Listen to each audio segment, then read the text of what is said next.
Tonight, 3 issues testing the patience of Canadians. The Auditor-General calls out the CRA for leaving taxpayers on hold. Conservative leader Pierre Poilievre stirs national outrage over his latest remarks about the RCMP. And Montreal faces yet another transit strike set to hit on Halloween. From Montreal, I'm Eddie Tekalik. And I'm Gary MacDonald. This is Night Talk Canada, episode 56. Now, before we dive in, there's just a couple of things I'd like to pass along here. And the first one is this.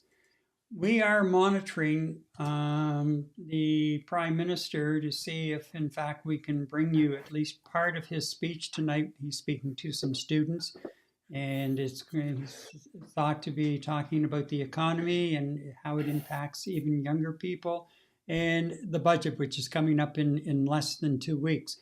And if that happens, we'll just abandon everything and jump in and then do a bit of a follow-up after the fact. But in the meantime, we're just going to go along with our regular programming because we have some important topics to discuss tonight. But before we dive into tonight's issues, I want to update the segment we did last week on the creep of halal-only menus into the school systems, specifically in a New Brunswick school district, the Francophone South School District. And according to social media, other schools elsewhere in the country where they are suggesting, and again, suggesting parents have been notified of a total pork ban. Well, first of all, the viral TikTok that we used last week, the video we played last week of a father raising the issue, appears to have been recorded somewhere in Alberta, maybe in the Calgary area. Now, as far as we can determine, no schools in Alberta have banned pork, nor is there any evidence of any schools in the country banning pork in lunches brought from home. Now, some, like the schools in the Francophone South School District in New Brunswick, have moved their menu over to halal only, but they are not restricting pork coming in from home.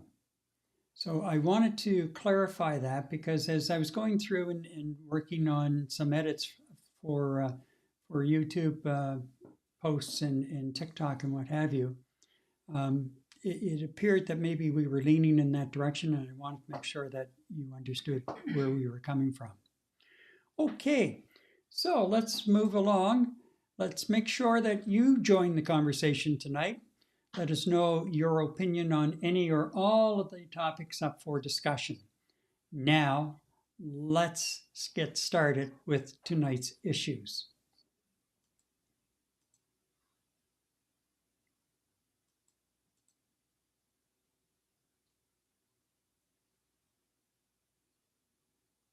And here we go. We begin tonight with an issue that affects millions of Canadians trying to reach the Canada Revenue Agency.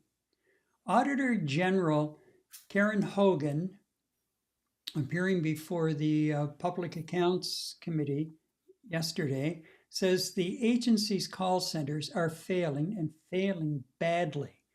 And after years of promises and millions spent, little has changed. Now, here's what she told the Standing Committee on Public Accounts yesterday. We found agents' responses to individual tax questions were accurate only 17% of the time, and business tax or benefit questions were accurate just over half of the time. To test the accuracy of agents' responses to account-specific questions, we reviewed a sample of recorded conversations. We found that the accuracy was much higher when questions pertained to specific accounts. Now, Hogan says training methods for the call center workers are weak at best. Wait till you hear this. I think there's lots of opportunities within Canada Revenue Agency to improve how they provide service to Canadians, and having only about 10% of an agent's annual performance review based on the accuracy and completeness of their responses, in my mind, does not encourage a good culture where accuracy and completeness is top of mind.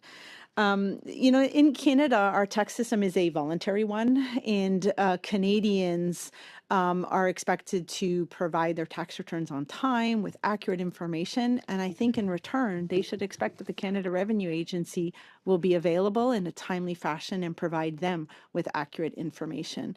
And what we're seeing is that is not the case. And this was meant to be a follow-up to see if things had improved since 2017. And I would say that if you're calling about a general question, they haven't gotten better. But if you are calling about specific things about your account, you will get an accurate answer. However, the My Account creation was meant to take calls away from a call center. And a majority of the calls received by the call center right now are trying to access My Account. So I think there's a lot of opportunities to make this more efficient for Canadian taxpayers. Wow. Do you think? A lot of opportunities. The call centers, people have ended up on the line trying to get through to someone 3 hours. 3 hours That's waiting insanity. to get through. And then when you do get through, if you have a question that's very general in nature, most of the time, 83% of the time, you were getting the wrong information. They were a little better if you went to your specific account and had a question related to your specific account. But in general terms, 83% of the time, the wrong information. And all of the long waits trying to get through on the phone, they've got outdated tech, and they've spent $100 million on the system so far. Mm-hmm. $100 million, Eddie. Yeah, I tell you what, Gary, I have a lot of experience in terms of managing command centers, network command centers, and call centers and service desks. And to tell you quite honestly, in terms of some of the research I did in terms of what the government is using as success key point indicators, I would terminate, and I mean fire, everyone involved with running this particular call center, because the numbers that they are actually targeting in terms of what they deem as a success rate in all aspects. I mean, you're looking at mean time to resolve. I know, how long does it take an agent to resolve the caller's problem? I think it was averaging like 45 minutes. Looking at metrics such as average time to respond. How long does it actually take a center to be able to respond to a customer? I mean, you were saying in some cases you're waiting 3 hours. The agency is saying something to 50 to 60 minutes, which I find hard to believe, but 50 to 60 minutes is way, way, way too long. So there are all kinds of fascinating ways in terms of using technology to do one important thing. A couple of important things, but first and foremost, give the caller what they're looking for, right? You're either using technology to provide the caller with the response they're looking for, using all kinds of technology, voice recognition technology. They should be employing AI at this particular stage, which is a lot of money to invest as well. They could also be employing in knowledge center services, where you have an agent who has to provide information on tens of thousands of different possible questions and outcomes, basically presenting this information to the agent to help guide him to provide a necessary answer to the caller. So much technology out there available to help the agent, and it seems that still we're failing miserably on all fronts. How quickly can we get to the caller? How well can we actually answer the caller's question? And at the end of the day, you're looking at customer sat scores. They're saying, they've got customer satisfaction ratings of 77%. Well, I think that's low to begin with. I'd be fired for 77% customer sat. But by the same token, I don't think they're being quite honest in terms of what the true customer sat is. The numbers could be manipulated to make them look better than they actually are. I wouldn't be proud of 77%. I would get fired for that. My directors would have been fired for that. So, you know what, Gary, there is a lot of work that has to happen here. And this is not the agent's fault. This is not the call center's fault. This is the government's fault and neglect of that particular organization and keeping them up with the times in terms of what technologies are necessary and available to the agents, and at the end of the day, enable them to be successful in addressing what the caller is inquiring about in the first place. And this is it's a disaster. Myself, my wife, few of my consultant friends would be more than happy to offer our services out there. They have a lot of work to do, Gary, and they are just not cutting it. And you know what? I mean, I know that she was auditing, and she's trying to remain optimistic as possible. But with those kind of numbers, they have a long way to go before it's actually a very viable and a successful. Let's call it a business unit, and the business unit's success factor is based on customer sat, and at 77%, that's a joke. I think it's way less than 77% if it's properly measured. So, you know what? Top marks to the agents doing the best they possibly can with what they're given. If they're giving bear skins and knives to manage their work, well, that's what the customer is going to get. A service that's been effectively given to them using bear skins and knives. And hats off to the agents at CRA. They do a great job with what they have. So top marks to them. But as a business unit, the call center itself, from management down to the people who run this place, they need to do a better job, Gary, because waiting 3 hours on the phone is absolutely ridiculous. Okay, before I jump in with a couple of points, for clarification, the Prime Minister is not scheduled to start speaking until 7:30, so we'll keep monitoring that. Okay. Now, let's come back around. The CRA, Canada Revenue Agency, is the federal government's cash point. That is its revenue intake. That's the big vacuum cleaner in the sky that sucks all of our tax dollars in. And if your main fuel engine is not working properly, your fuel pump is not working properly, what are you missing out on? Mm-hmm. And how accurate is everything that's taking place behind the scenes? How accurate is it? If you're working with outdated equipment, and if your call center is outdated, can you imagine what it's like beyond the call center? Yeah, in the back office, absolutely. Yeah.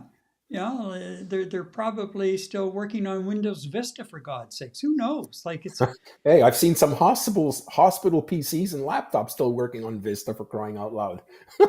And that's like that's just crazy. Yeah. And you wonder why all of a sudden we're having more breaches as far as bad actors getting into our various government agencies.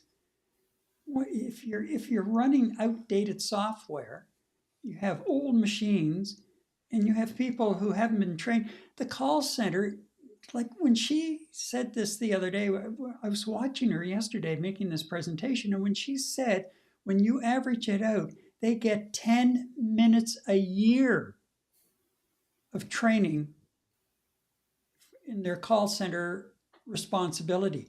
10 minutes a year. I can't comprehend that. Bear skins and knives. Yeah. Simple as that. And pretty damn dull knives while you're at it. Yeah, well, yeah, but you think about it. I mean, the different variety of questions that this particular service desk or call center agent specialist is facing is absolutely monumental. Give out the wrong answer, and the person on the other end of the line will make a mistake in terms of their filing, whether it's business or whether it's a person like you and I, civilian. give them a wrong answer, and all of a sudden, they're pocketing $10,000 that they would have been giving up because of a wrong answer. It goes to what you're saying. This is supposed to be our cash cow. We're leaving money on the table. So 10 minutes training a year.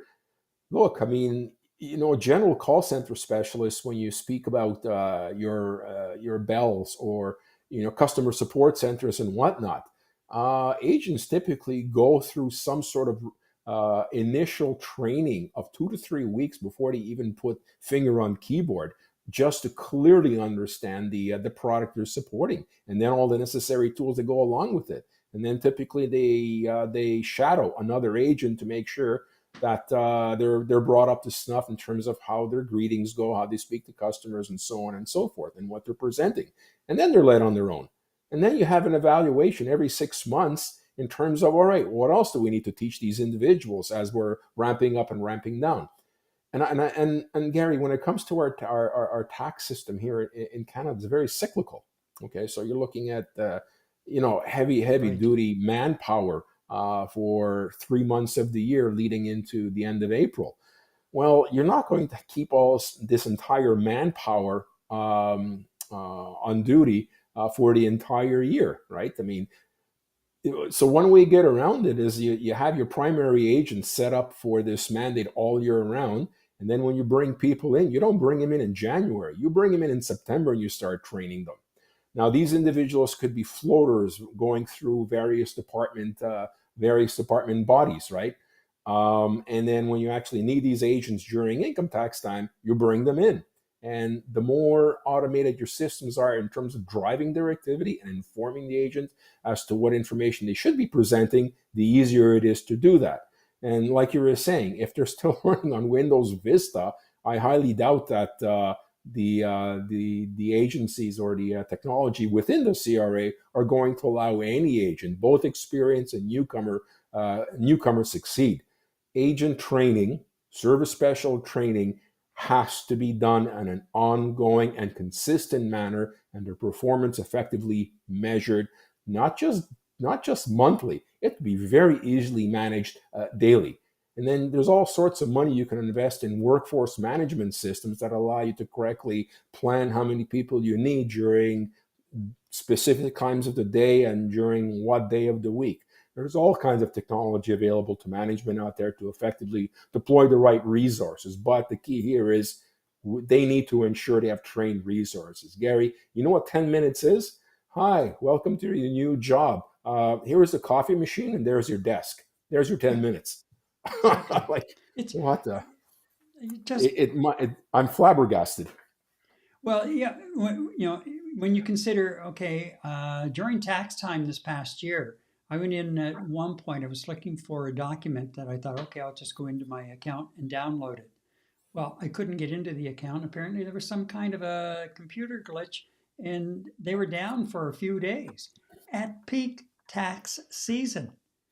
This this is so the CRA with a Yeah. screw up in their system.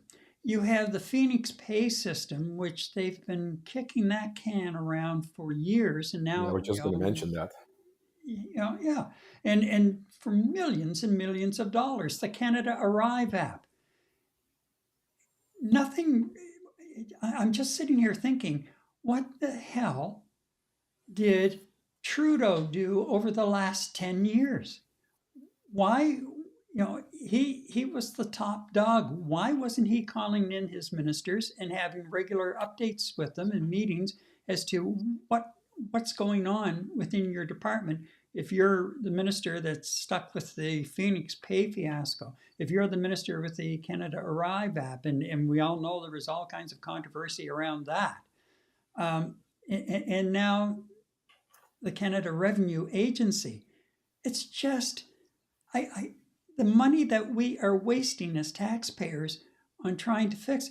There's basic solutions out in the real world for a hell of a lot less than what we're spending, and they keep spending trying to fix it, fix it, fix it. If it doesn't work after the first tweak, get rid of it, because you don't have time to frig around with it like this. And I don't want you spending my money on Yeah. something that you're just throwing it to the wind. I've seen it quite often in my career, Gary, is you have companies, and that's called the Canadian government and CRA a company. They're basically trying to hold something together with chicken wire. Yeah. And every time something happens, you put more chicken wire around it. And something happens again, you put more chicken wire around it.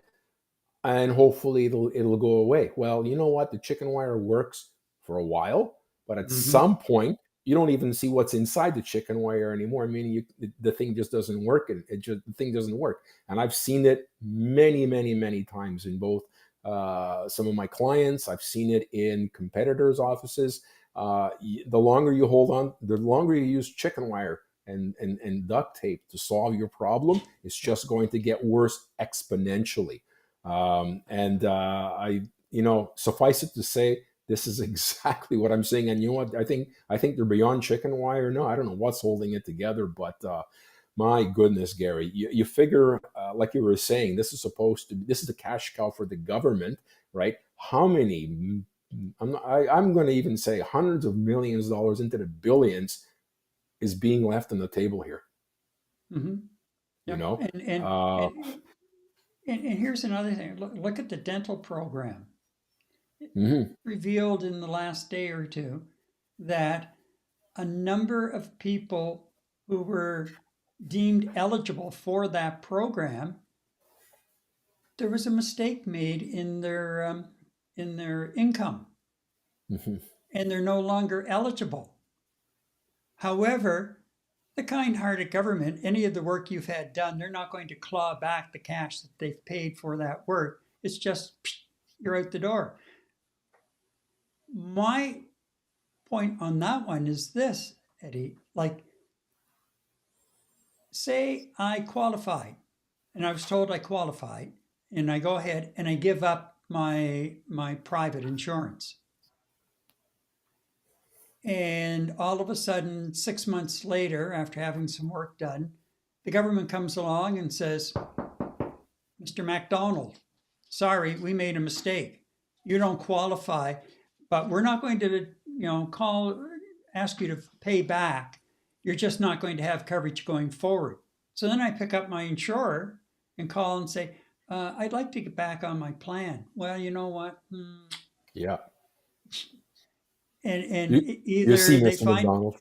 yeah, they find a way to say no, or they find a way to make you say no. It's, because all of a sudden your premium has shot up, or they Hmm. just say, you don't qualify for the coverage anymore. So all of a sudden, these people are left out there with no coverage, no dental coverage. How does that even happen? And you had Trudeau and his cabinet ministers running around before he finally jumped ship, bragging about the dental program. You know, all of these issues over the last 10 years, it's like he was off somewhere playing in the sandbox and not paying any attention to anything. Yeah. Yeah. You can't blame this on Carney and his government now.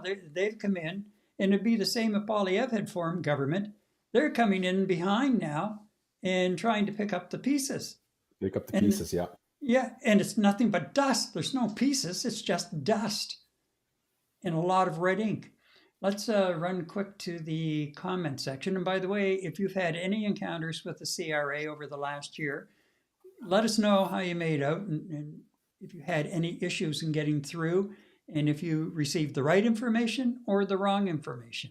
And maybe you'll find out this year it was the wrong information when you start doing your tax and you submit the form and they come back and say, oh, no. Get an oops letter. Yeah, here we go. Manel says, yeah, I'm sorry. The management here is also hugely to blame. What is preventing them from training to their staff, giving training to their staff? What's preventing the senior staff training the junior staff? Absolutely nothing, Monel, that I can Hmm. see.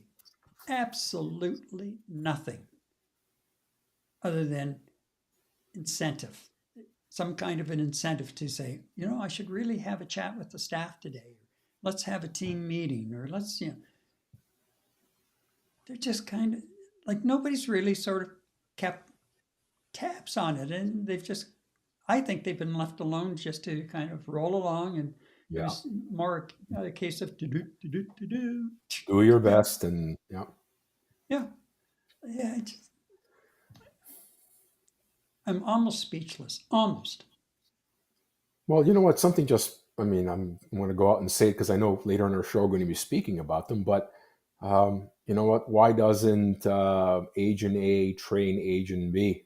Well, maybe they're unionized, and maybe Yeah, union rules define that. Well, that's not their job. Right? And that's one problem. And the other one is I'm sure that most of these agents are remote workers. So training is a little more difficult to do, but not impossible if management insists that you have shadow training. You can have senior agents uh, see exactly what the trainee is seeing on their screen and how they're conducting business. All kinds of solutions out there. So Manila is absolutely right. There's really no reason you shouldn't have buddy training as they call it in the industry, and it's just an absolute shame because you know what, the agent is trying to do the best job they possibly can, and they're just not being given the means to effectively do it. I wonder what their turnover rate is. I mean, to be working in an environment where you're just constantly being badgered and criticized by your clients on the other side, it really has a very detrimental effect on a specialist psyche and their capability to do a better and better job. I would imagine if with the numbers that were provided by the auditor, that the customer satisfaction levels are extremely low. People calling in and not getting the answers they need, they're waiting on the line for 3 hours, and then to reach an agent who basically says, "Oh, I'm going to have to get back to you." I'm sure they're going to get an earful. Being a specialist is a thankless job, and typically you do see a high turnover rate. I wonder what their turnover rate is with the Canadian service desk. Well, sorry, CRA service desk agents, or is it one of Eddie, those situations where it's a cushy government job and yeah, I don't care what it's a happens. government job, Eddie. It's a government job. Yeah, Like, that slipped my mind, but yeah, I get and it. I get it. It's and cushy. this, yeah. Well, the pay is good, the benefits are great, and if they're all working remotely, which I question, why are they working remotely, especially Mhm. when you have a situation like this? To me, it should be into the office, all hands on deck. Yeah. Well, I mean, the CRA, it's I think it's being headquartered out of Shawinigan, Quebec, I believe, if I'm not mistaken. Monstrous facility out there, and there's really, besides trying to get people to live in Shawinigan, I guess, um, there is nothing stopping major command centers from being set up throughout the entire country. Follow the sun's approach. Shift on, as the time zones change. I don't know. Like I said at the beginning of my piece, there's all kinds of solutions out there to run this thing 7 by 24 and from the moon if you wanted to, if you equip the specialists with the right tools and the right training. So you know what, CRA, wake the hell up. This is not rocket science. Yeah, and it's not necessarily a case of throwing more money at the problem No. because you're not getting the return on investment for that money. And the number that stands out to me is only 1/3 of the calls actually reach a live agent. Yeah. Only 1/3 of the calls actually reach a live agent. Yeah. It's unacceptable. How is that allowed to go on? Well, you know what? We in many segments during many shows, Gary, you and I always speak about one very important word: accountability. Where Mm-hmm. the hell is the accountability? Excuse me. Where was the accountability in the last 10 years? Because this is not something that happened recently. This is not something that's happened in the last 3 or 4 years. I mean, this is just total and utter complete neglect for a very, very long time. Definitely during the Trudeau era, and who knows how far back it goes. But yeah, a lot of the technological advances in terms of service desk management, a lot of the good stuff started coming out 15 years ago. Is our technology at least that old? I hope so. Hey, That's let's think about it, Eddie. look at what we're doing tonight. Mm-hmm. Okay? You, me, and Jen here helping out on the technical side. And we're broadcasting to the world. And yes, we have our technical issues from time to time, but some of it's my fault. Some of it is, just the internet. You're at the mercy of the internet, and things happen. But we just keep doing it, and each time out, it's a little better. Mm-hmm. And it's not rocket science. It's not rocket science to do this. It can't be that hard.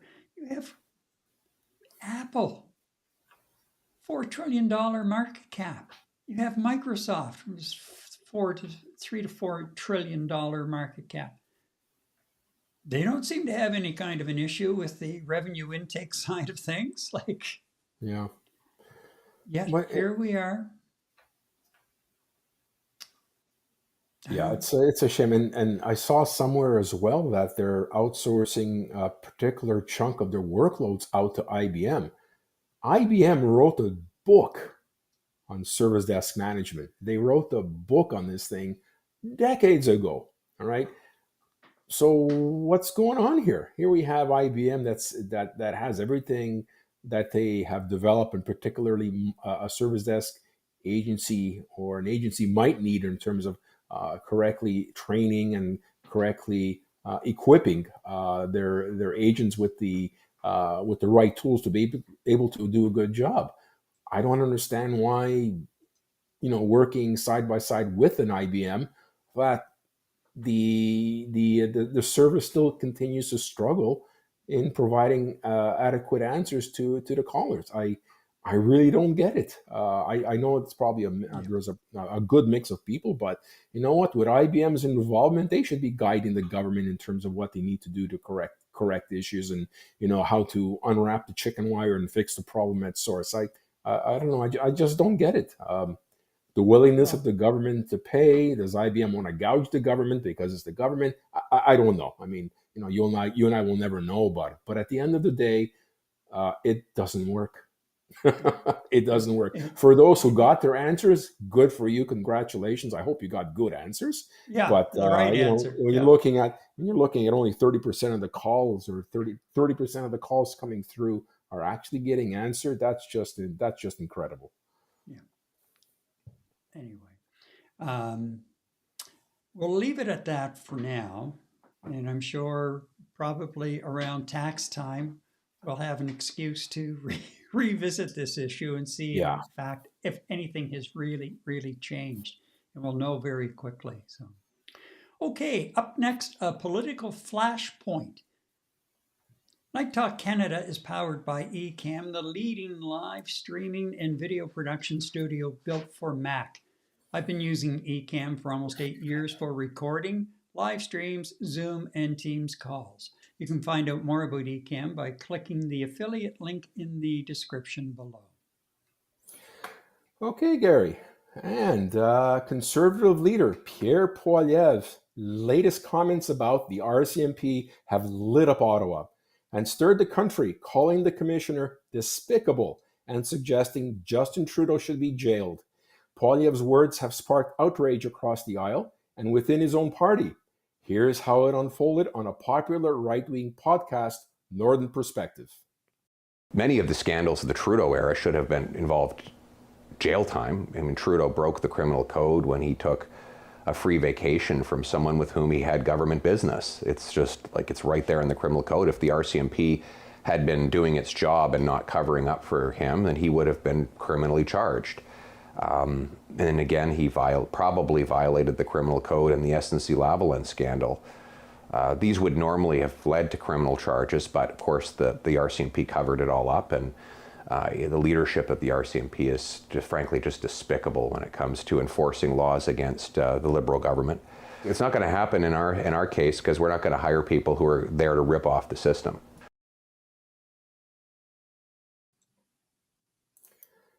And Green Party leader Elizabeth May was one of those who took exception to Poilievre's remarks. I felt compelled to speak out at Pierre Poilievre's latest, outburst that seems to have come from the pages of Project 2025. It certainly didn't come from the criminal code, with the notion that former Prime Minister Justin Trudeau should be in jail if not for the quote-unquote despicable leadership of the RCMP. The report of the late Mary Dawson, the Ethics Commissioner for Canada, she reported in 2017 that she believed Justin Trudeau had broken the ethics code by accepting the Christmas vacation the year before on the Aga Khan's private island. If not for Mary Dawson's subjective finding that the Aga Khan did not meet the definition of family friend, there was no offense here. But even if every element of the ethics code was proven, which I don't believe it was, even if every element had been proven at that time, this was not a criminal code offense. So where is Pierre Poilievre's notion that the former Prime Minister should be jailed?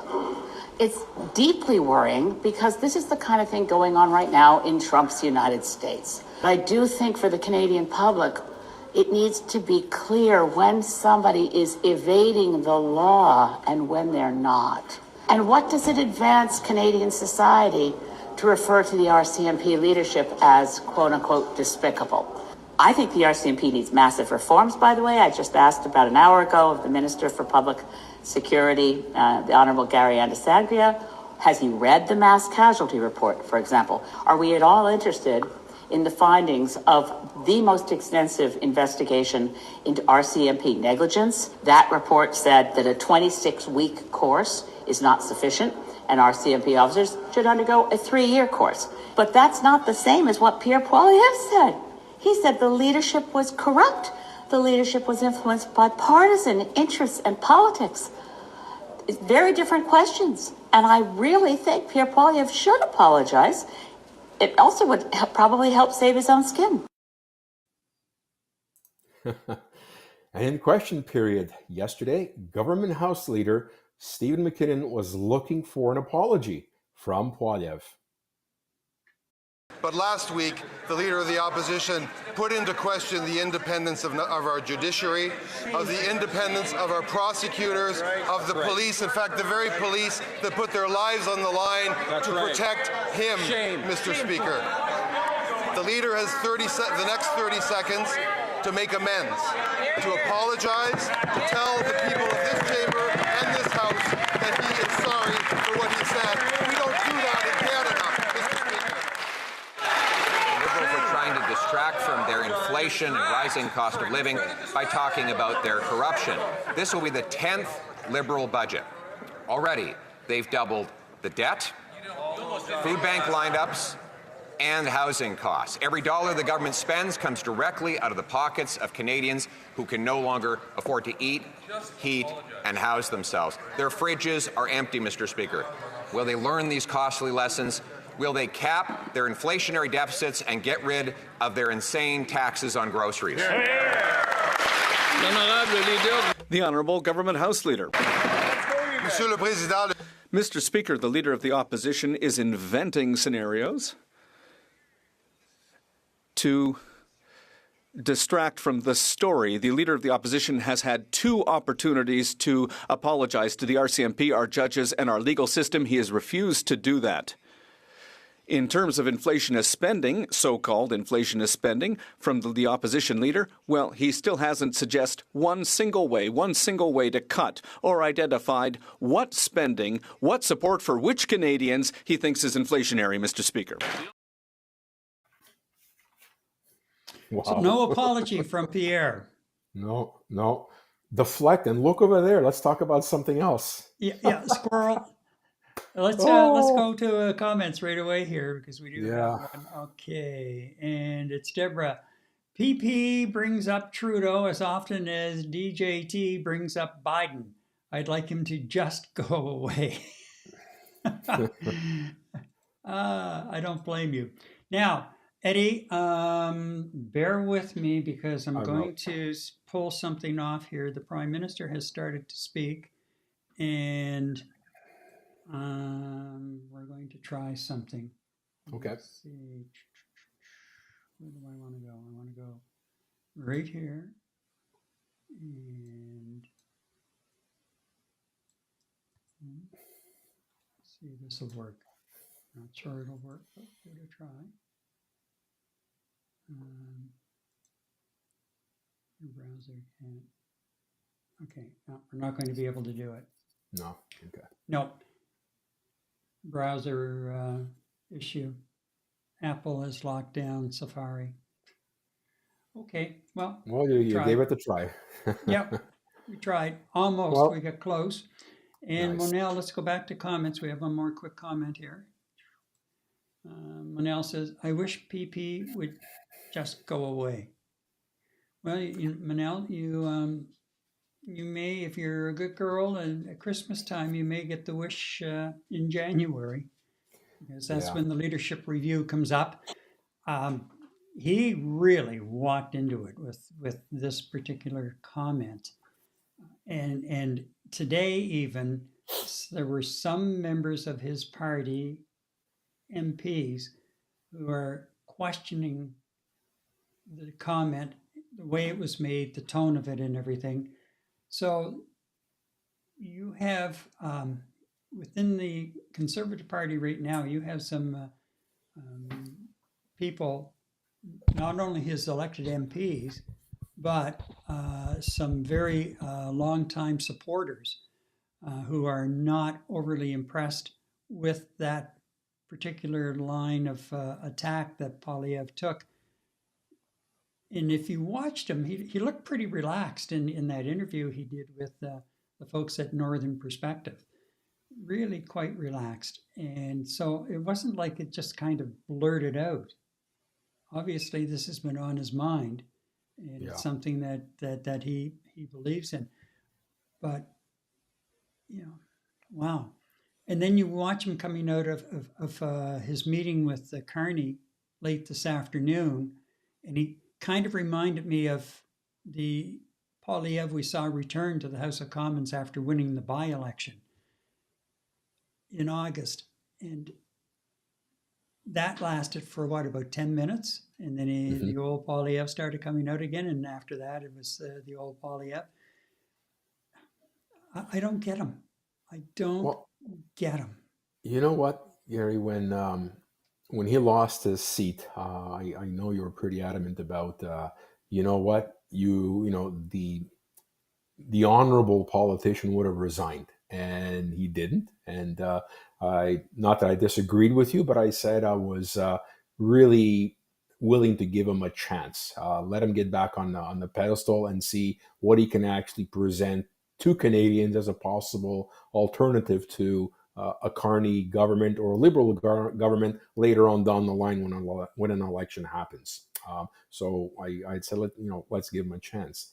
If you roll back the clock a little, just at the point of time when he was vying for the seat of the Prime Minister, one of the two things that you and I had talked about was, how more subdued he was, how more prime ministerial Pierre Poilievre had become during his campaign, how he retained and maintained the civil tongue during not the question period, but the debate, the prime minister's debate. That he presented himself in a very prime ministerial fashion, and I was very encouraged by that because it offered me as a voter an option, and let's hear what each leader has to say and what they're going to do for promoting Canada and continuing to develop Canada in a very trying world.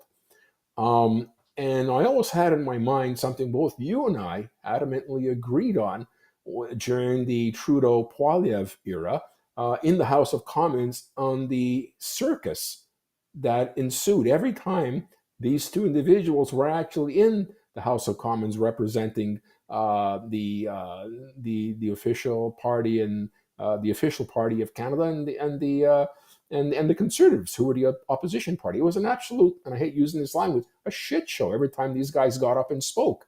Very, very, undisciplined, It was all about the 15-second clip on social media and making really crazy statements just for his show. And a few weeks ago, Gary, once he actually returned to Parliament, we had said to each other, will the real Pierre Poilievre stand up? Right. And I think what we just saw is the real Pierre Poilievre standing up again. He was always there. He was in hiding. Okay. You know how the saying goes, the color of a leopard spots never go away. They may be hidden by fur or whatever else, but you know what? At the end of the day, the spots always remain the same. And you know what? I'm actually extremely disappointed at Pierre Poilievre's conduct this past week. I was still hoping that he would grow as a politician, grow as a diplomat, and be prime ministerial. I really wanted to see a good, solid, true leader of the opposition party to keep the Carney government in check. Quite frankly, Gary, I no longer think that he's the right man for the job.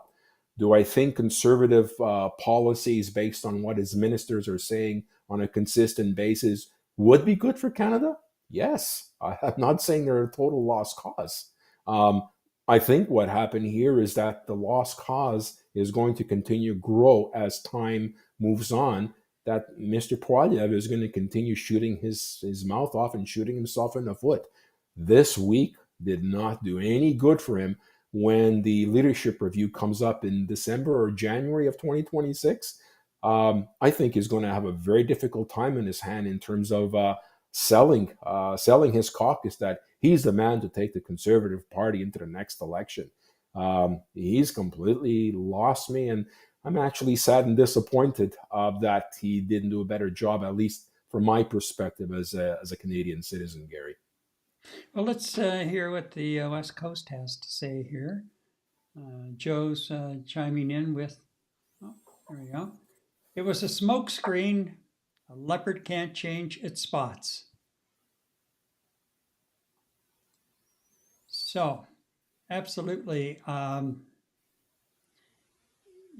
He's a career politician.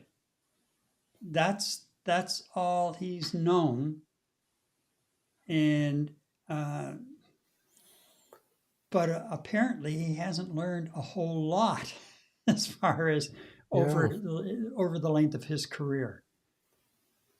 And what possibly could he have gained from those statements? Like literally, trying to stir up, I guess, the deep ultra conservative vote. I mean, Elizabeth May, I mean, she hit it right on the nose. Like, what is it that you're starting to sound like our neighbors to the south? I mean, you know what? I'm not going to say she was far from the truth. I think she was bang on. She was. I mean, he was starting to sound like mini MAGA Mike Johnson. I mean, why start this divisive politics up in our country, which is extremely successful? It's on its diversity. What I don't understand what he's coming off with in terms of, let's throw a former prime minister in jail, basically. I mean, I don't recall in my lifetime hearing any one of our leaders or even opposition leaders, anybody in power or opposition, accuse someone of anything that would justify throwing them in jail. This is un-Canadian. I'm sorry, Mr. Poilievre, but this is very un-Canadian.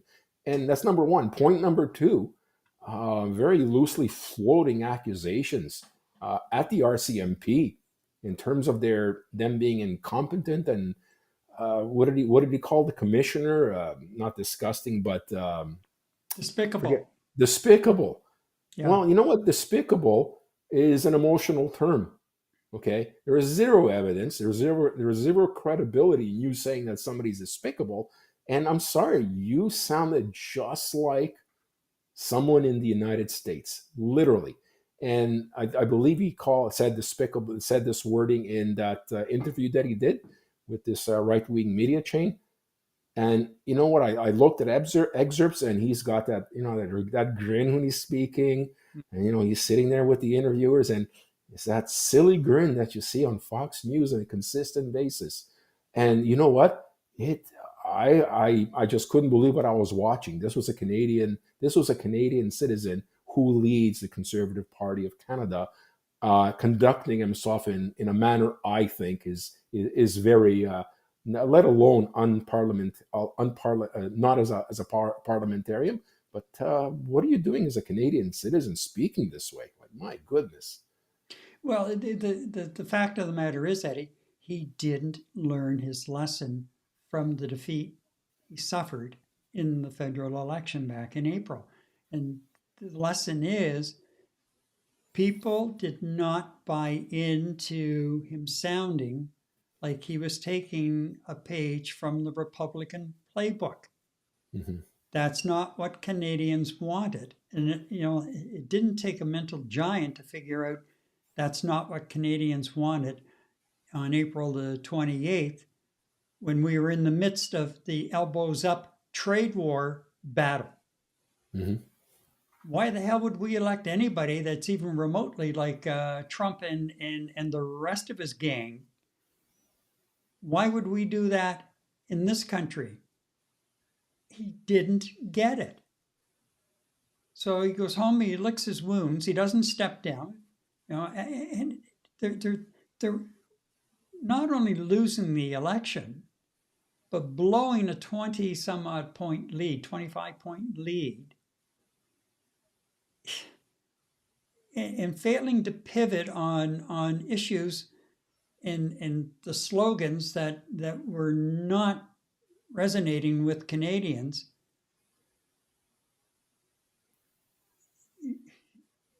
You're not a leader. It's just that simple. You're not a leader. You didn't have the leadership ability. So why wouldn't you resign, given the fact, we increased the popular vote? Yeah, but you still didn't win the election. Mm-hmm. And you and the campaign manager didn't read the tea leaves properly. So to me, the honorable thing for him to have done would have been to resign then and there. And that party's gone through a few leaders over the last few years, election after election, and chewed up their leaders. And I'll tell you a guy that originally I gave a few marks to was Andrew Scheer. And he was leader of the party for a while.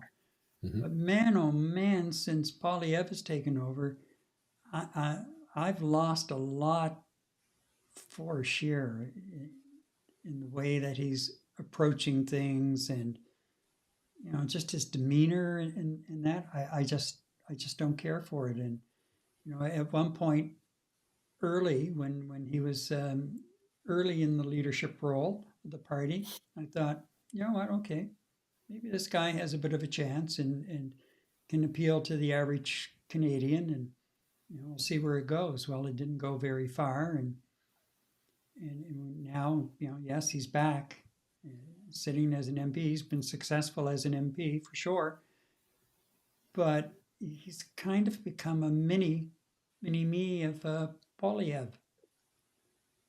And I'm not impressed. I'm not impressed. Yeah. The minute he starts to open his mouth, he may have his facts straight, but I'm not hearing them. I'm just not impressed with the delivery and the attitude and you name it. Now, some of the hardline right-wing supporters, you watch them on YouTube or on TikTok or whatever, they're loving it. Mm-hmm. But love away, but that's what lost you the election. One of the key factors that help you to lose the election, that you're not sitting in government today. So, yeah. Anyway, January, the end of January, and you've heard me say it before, and I'll say it again. I don't like winter a little bit, but at the end of January, we've got a chunk of it behind us, and I can't wait to watch the coverage of the leadership review. That's if they allow the media in, because that wouldn't surprise me if they did not allow the media in to cover the leadership review. Would not surprise me in the least. And if that happens, I have to be sitting here and asking myself, what are you hiding? Yeah. You want to be an open party. You need to be an open party if you want to start regaining trust of Canadians. You have a long uphill battle. Anyway, I'm not surprised Poilievre's gone down this road, but it's not helping him or the party. It's just one more thing, and you're going to very quickly see that. Some of the Conservatives have been jumping for joy because the gap is starting to close. No, you're not moving. Your numbers aren't moving. It's the Liberals whose numbers are moving, and the honeymoon period is fading away. So they're going to lose some. The numbers didn't go to the Conservative Party. If you look at it, they're going to the Bloc and the Dippers. Mm-hmm. That's where those numbers are, going. So it's not the Conservatives who are gaining. Yeah, the gap may be closing a bit, but you're not any closer to actually winning an election. The support is going elsewhere. And the sooner you give your heads a shake and look at it and face the reality of that situation, maybe you might have a chance down the road with a new leader. The Conservative Party needs a new leader. Yeah, you're obviously not surprised in terms of what happened this past week with Mr. Poilievre's statements. Nope. That's a certainty. Let me ask you this. I started off with being disappointed. Being disappointed that our government today does not have two credible leaders in the House that can actually have active debate and challenge each other on policies and how the country moves forward. Is there any air of disappointment in Gary MacDonald that this actually happened? If there's any disappointment, Eddie, it's not a personal disappointment. In that, it's disappointing for Canadians in general. Mm-hmm. Because if that's the case, then we're not getting the government we deserve. It's as simple as that. And that's not in the best interest of me, not in the best interest of you or any other Canadian at this point. Mm-hmm. And question period, it's still not as bad as what it was near the end with Poilievre and Trudeau, but it's starting to go in that direction to the point that sometimes I just can't sit here and listen to it. I just can't. It's just, and I saw an article and I went back to find it a day later and I couldn't find it. But somebody has suggested maybe we should just do away with question period. Because, and you know what? There's no real level of accountability during question period. It's talking points back and forth, and hollering and clapping, and it's like watching playtime in a daycare, really, a lot of times, and nothing is accomplished. There's nothing that is accomplished other than somebody walks away with their 15 seconds of fame for a TikTok clip. But that doesn't make my life any better. It doesn't make your life any better. Yeah. I enjoy watching question period from time to time, except when it seems to be turning into a circus like this week's was. That started to turn into an absolute circus where you have one side justifying positions, and then you have the other side starting a new circus show or a new segment of a circus. It started out quite nicely in terms of when the House of Commons reopened for debate, but just the last showing or two, it was turning into a circus. And it seemed to me it was triggered and propagated by one side of the house, by one party in particular, which is what I'm disappointed about, Gary, is that, and then you hit it bang on in the head. Um, our government isn't doing anything during this type of a question period circus. They're not doing anything for Canada. They're not doing anything for you and me as citizens, and that's, I guess that's, for me, that's a disappointing part. And it's not easy to watch. Like, you know, get back to the business of running government. Get back to the business of having decent debate while this is being broadcast to the Canadian public, as opposed to the grandstanding piece. And you know what? I hope the individual you heard saying that we should do away with question period is wrong, because I think that would be a travesty for our country, where we're going to end up with a governmental system like the United States has, where there is zero accountability to citizens in public forum. They pretty much hide their discussions from what's going on behind closed doors. I'd like to see question period continue. I'm not sure if there's any sort of way we can, the Speaker of the House can corral these outbursts. I don't know. I think if you look at British Parliament, when they go at it, they go at it pretty heavily, but with a huge degree of respect for the responsibility that every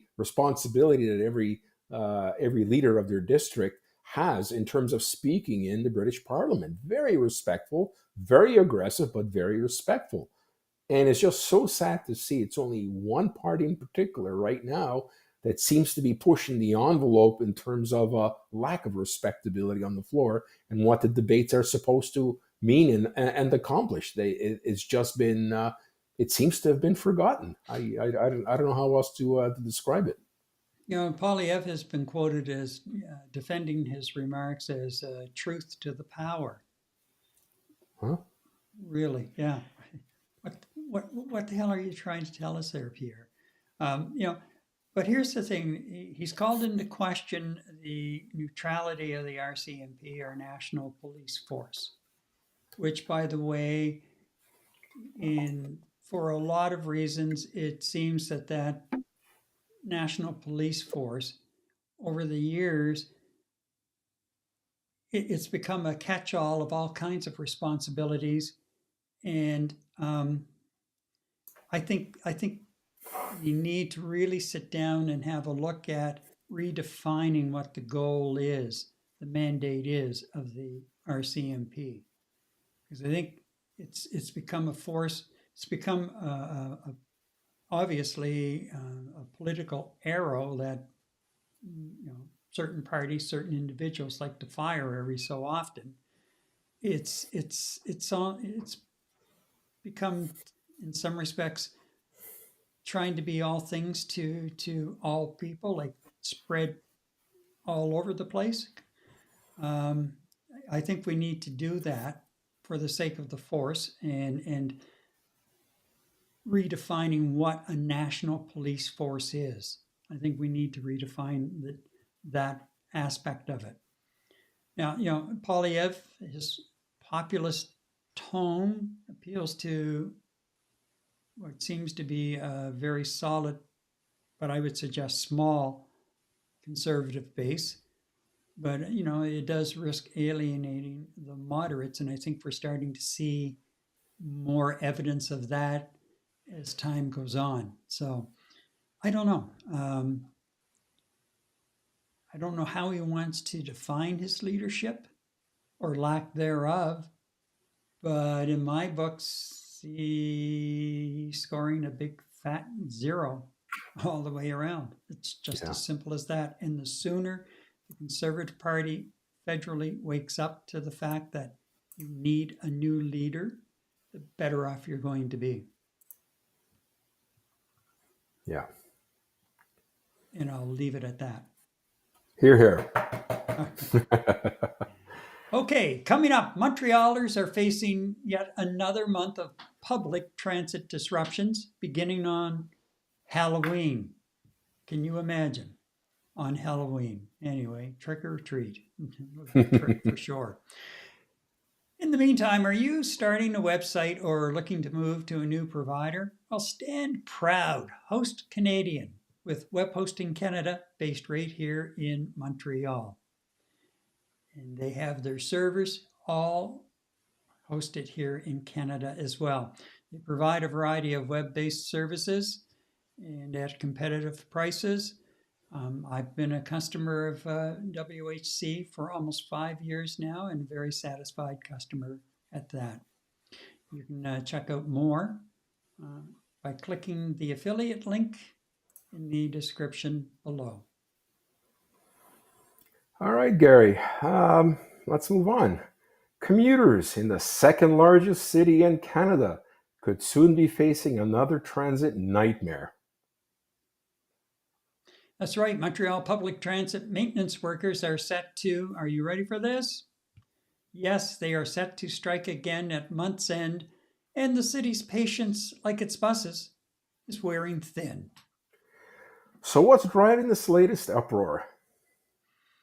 Well, we have a couple of things, I think, Eddie, and of course, they're looking for a better deal, from a financial standpoint. And there's, as most unions now, concerns about contracting out and more part-time workers coming in, and those kinds of cutbacks and what have you. And they've been back and forth negotiating now. I think it's been a year or almost a year. Yeah. And we still don't have any kind of a settlement. The last I heard, the two sides were not close together. Now, it's not a complete shutdown. The last strike a month ago, it was every 3 days. They do the rush hour service in the morning and then nothing throughout the day.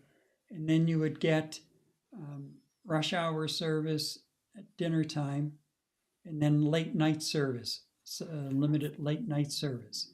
So you had those spots in between. And if you were relying on the bus, like say you had, I don't know, a dental appointment at 10:30 in the morning, and you had to take the bus. Well, if you weren't on the bus, I think they shut the buses down at 9:45 in the morning. So typically you would have to get up and grab a bus by at least 8:30 to make sure that you got to the end of your ride to get to your dental appointment. And then you're either going to have a walk home or Uber or a taxi or kick around and maybe do a little bit of shopping or poking around until the buses started running again, and the metro as well.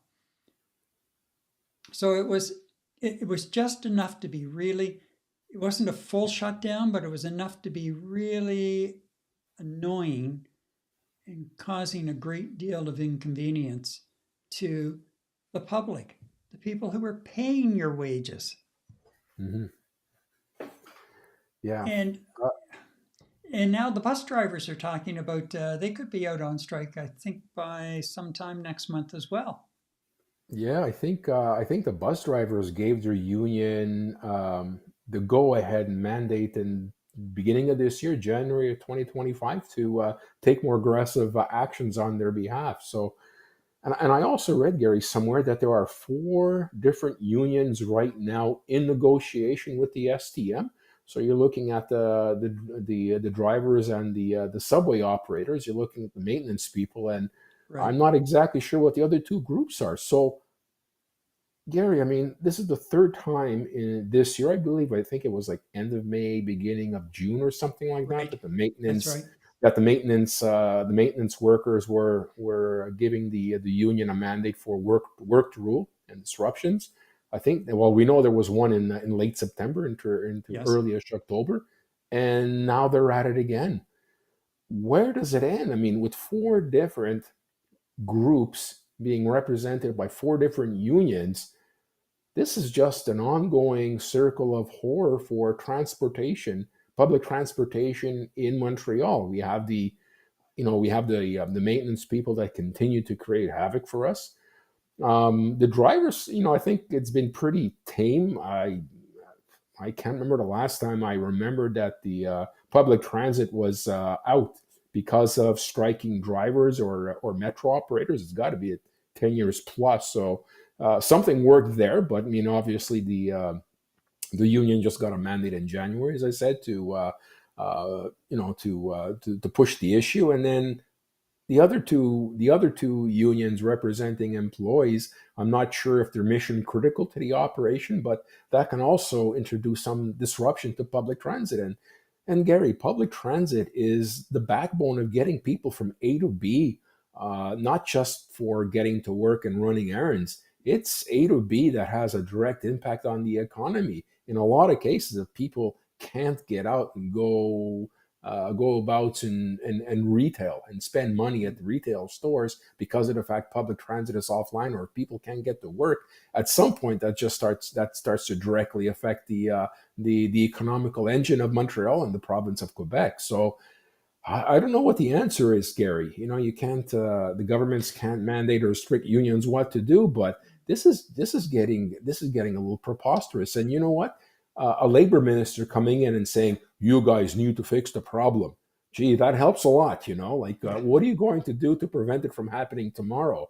Yeah, it's just horrible to see. And then with the ongoing delays with the light rail system in Montreal, and we're finally getting our northern line, close to 2 years after was initially promised to be delivered. That doesn't help either.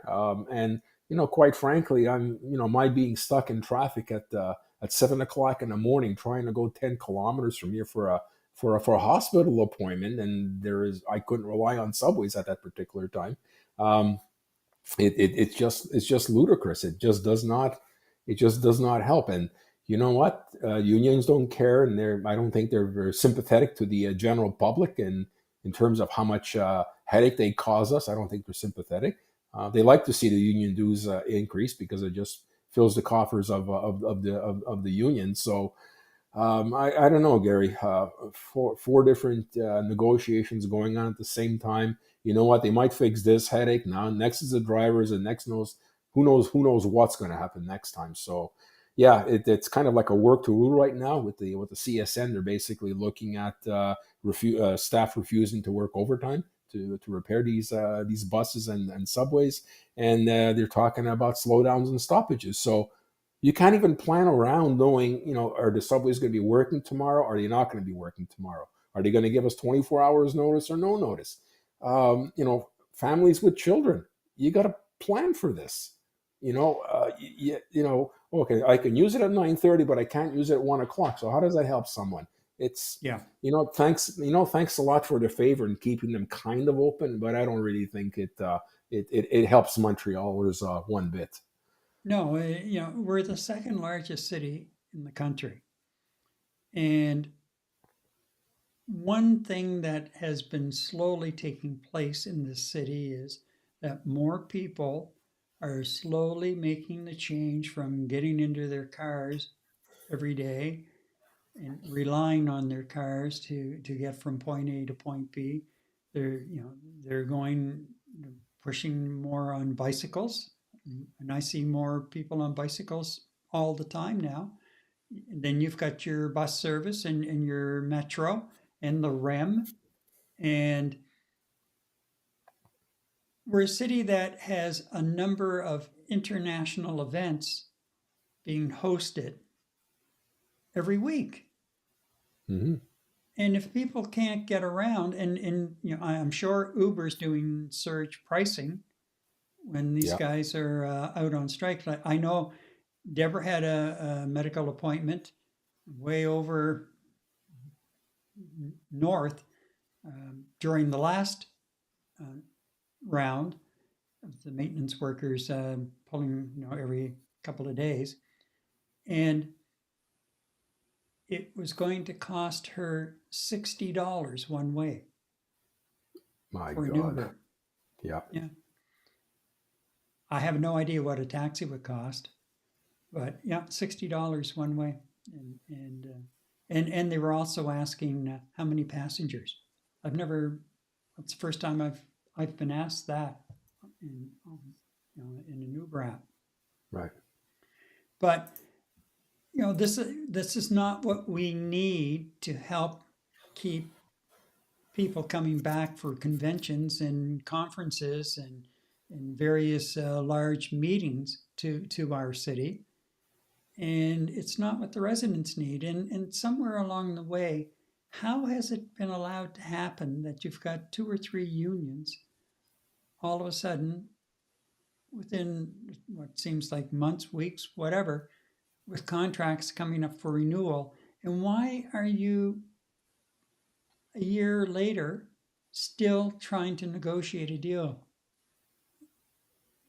I don't get the mentality that's involved here. Is you're trying to break the union down, and just at the end of it they'll take almost anything just to get back to work on a steady basis.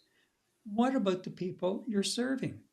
What's getting lost in this whole thing on both sides is the people who actually use the damn service.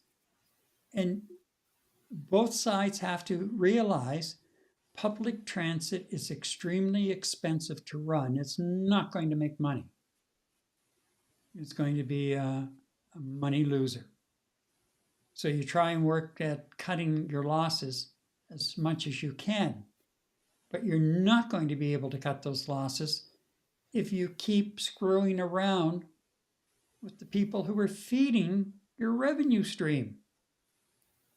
Because eventually we'll all just find some other way to get around. Yeah. And we won't, we'll stop using the public transit because it's not dependable. I don't know if you've seen it, Gary, but in a couple of my morning walkabouts, I've seen signs from the CSN basically saying something to the effect of disruption to better serve you in the future. Yeah. I wish I had a marker or a can of spray paint, because I would have let them know what I thought about their message. And what the hell is that in terms of publicity? We're doing this because it's going to improve their service in the future. Give me a break. Like, seriously. Yeah. Like, how stupid. You know what? I found it insulting. How stupid do you think I am? Like, I'm really going to back you guys up, right? Yeah. Well, it boils down to the average person. What can you do for me today? I don't want to hear about the future. What can you do for me today? Is that the Prime Minister calling? Yes, it is. I wish. Wouldn't that be something, huh? Yeah. Wanting to know why we didn't carry his speech? Oh, yeah. Because I had the wrong browser, Prime Minister. He was trying to reach me, that's why. Yeah. Anyway, I something has to give here, and it has to give pretty quickly, because we're also coming into the Christmas season. Yes. And it's going to be a busy time of the year between, again, people getting around to various events and parties and shopping and what have you. Like, and if we're into this kind of foolishness through the Christmas season, it's kind of starting to poke holes in the egg, that golden egg that the goose laid. Mm-hmm. And once you start poking holes through that shell, it starts draining out, and you have nothing left at the end of the day.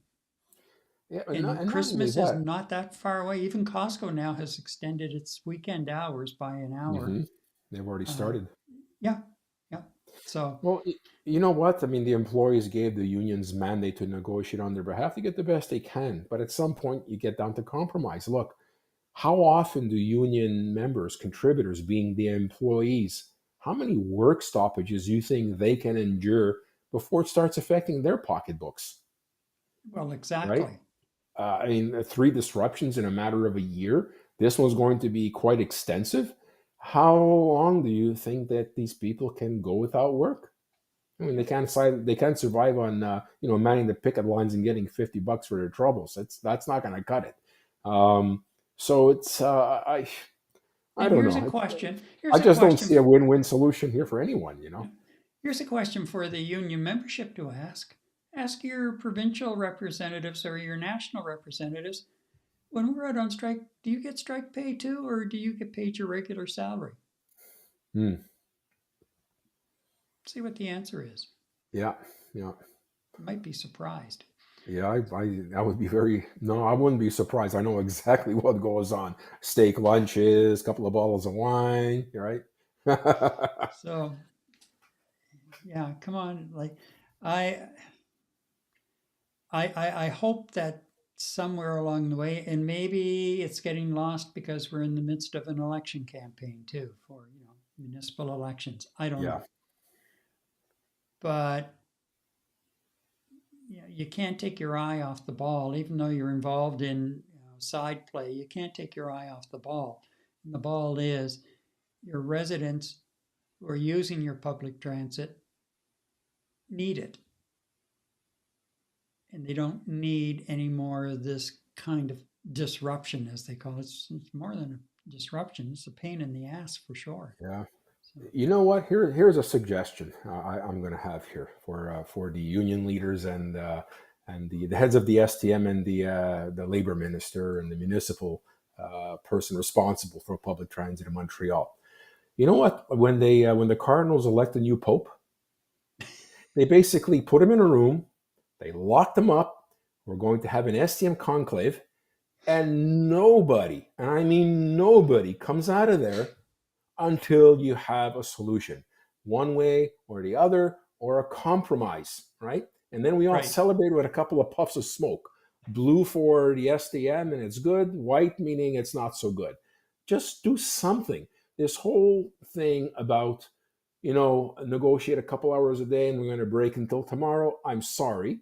As a frequent user of public transit, unacceptable. Lock them up in a damn room. You know what? We'll bring you hamburgers and poutine, whatever you want. It's not a problem. We'll pay for your meals and breakfast.